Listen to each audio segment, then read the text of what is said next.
Don Víctor, como todos esperábamos, Donald Trump fue absuelto de los cargos que le imputaban los demócratas y con los cuales querían quitarlo del poder.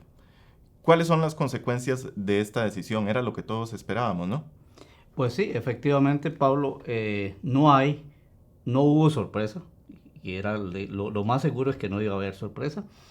Evidentemente es un triunfo muy importante para el presidente, que además sabrá, ya empieza a explotarlo con todo ese arsenal verbal que caracteriza a Trump, ¿verdad? Y que él lo disfruta mucho, por cierto. Para los republicanos, digamos, despeja todavía más la cancha con mira a las elecciones presidenciales de noviembre. Para los demócratas abre un periodo de incertidumbre porque habrá que ver cómo reaccionan los ciudadanos cuando el proceso electoral comience a avanzar, tomando en cuenta un antecedente que fue clave cuando el presidente Bill Clinton fue sometido a un impeachment en 1999. Y resulta que en ese momento Clinton también fue absuelto y eso le favoreció tremendamente sus posibilidades de reelección y de hecho lo fue reelegido y los republicanos pagaron una factura muy cara. Ahora el asunto aquí es ver cómo reacciona el ciudadano estadounidense frente a esta absolución y de cara a las elecciones presidenciales. Los demócratas insistieron mucho durante el proceso que Trump había violado los deberes como presidente.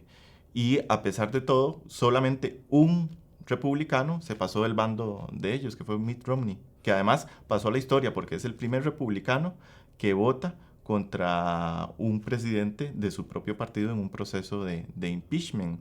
Pero más allá de eso, los republicanos salen fortalecidos del proceso, me parece a mí, porque sus tesis fueron contundentes. No hubo una prueba real de que Donald Trump hubiera logrado la coacción ante el presidente de Ucrania, que era por lo que se le acusaba, sino que también los demócratas mostraron que los procesos de impeachment son procesos políticos, pero que se pueden politizar todavía de una mala manera para tratar de atacar a un jefe de Estado, un jefe de gobierno en ejercicio, y que eso es peligroso y fue parte de la argumentación de los demócratas, perdón, de los republicanos.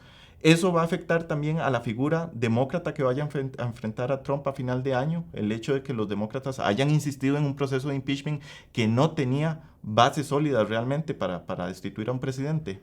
Pienso que sí, porque desde que se empezó a manejar la hipótesis de abrir un juicio político al presidente Trump, muchos comentaristas de la prensa estadounidense y observadores políticos advirtieron de ese riesgo, ¿verdad? De que ocurriera exactamente como ocurrió en el caso de Bill Clinton, que ya cité, y que al final eso más bien constituyera una victoria política para los republicanos.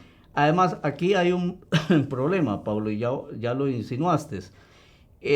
La Constitución de los Estados Unidos establece la figura del juicio político y el adjetivo es muy claro, el juicio es político, no es un proceso judicial.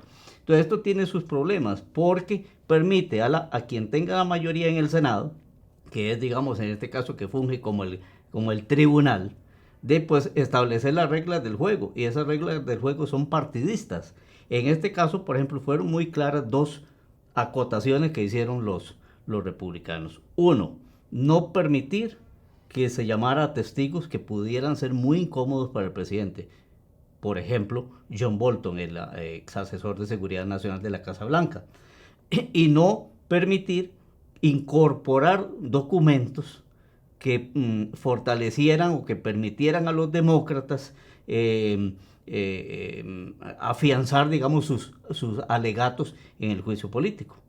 Entonces, cuando la mayoría republicana, que en eso sí los 53 fueron claros, o sea, hubo una disciplina de partido, de allí prácticamente ya ahí quedó enterrado cualquier posibilidad de... Entonces, lo que yo veo es que el juicio político, digamos, es una herramienta que provee la Constitución de los Estados Unidos, pero que tiene, pienso, al ser político, falta posibilidades de normar un proceso en el cual realmente haya más, que llamemos, justicia y posibilidades de que, por ejemplo, la parte acusadora pueda, en este caso, digamos, llamar testigos e incorporar documentos, ¿verdad? De ahí no, aquí se impone la mayoría política y se acabó.